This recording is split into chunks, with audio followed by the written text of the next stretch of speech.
Celebrations and President Akufo-Addo has called on Muslims across the country to embrace the Zongo Development Fund and support the fund for their own development. He indicated that his administration has fulfilled many of the promises it made to the Zongo communities prior to the 2016 general elections. Akufo-Addo says the establishment of the Zongo Development Fund has brought major developments in Zongo communities. Speaking at this year's Eid Celebration in Accra, the president said his government has been kind to Muslims in the country. There's more in this report.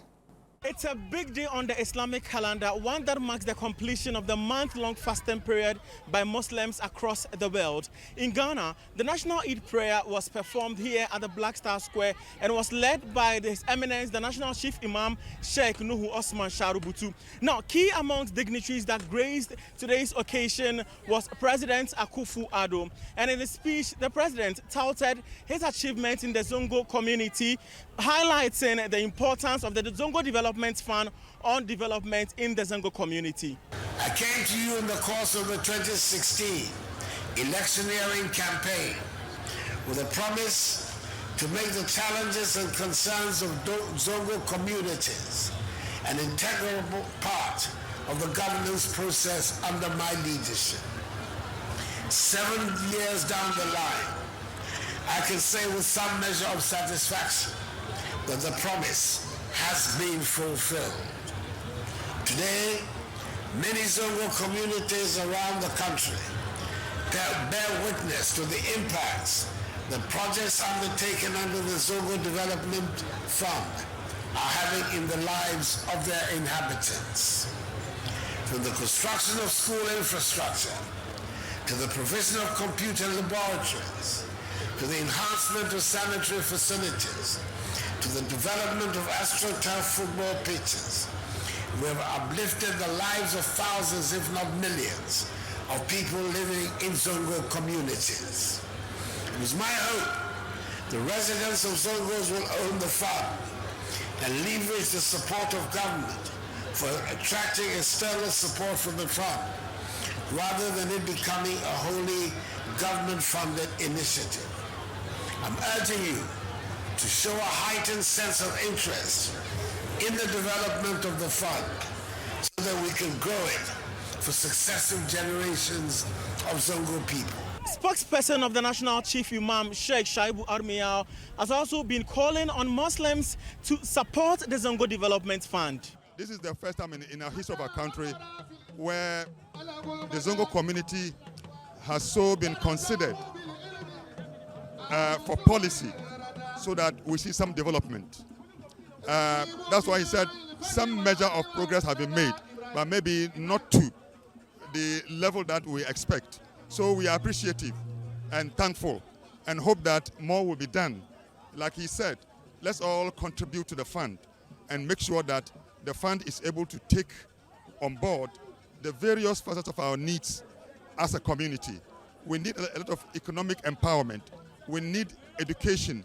And like the Chief Imam also indicated, he is calling the Muslim youth, want to be educated and to learn skills and to find employment so that they avoid the life of idleness and unproductivity. And then also the call for peace and to avoiding divisiveness, intemperate language, hate speech are things that for me resonate with our spirit of fasting.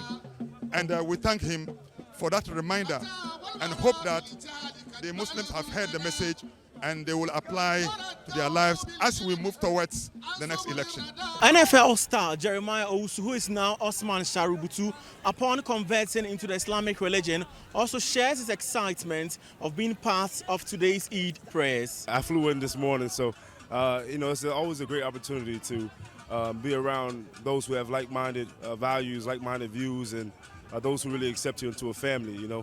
Family is not just about bloodline. Community is not just about area, but it's about the all-encompassing. It's all about the interests and about the values that each and every one of us have. So we give thanks for that. Alhamdulillah. Muslims from across the country have converged here at the Black Star Square to perform the special Eid prayers. But beyond that, I would want to pick the thoughts of some of them on what this day really means to them. Assalamu alaikum wa rahmatullahi. Eid Mubarak.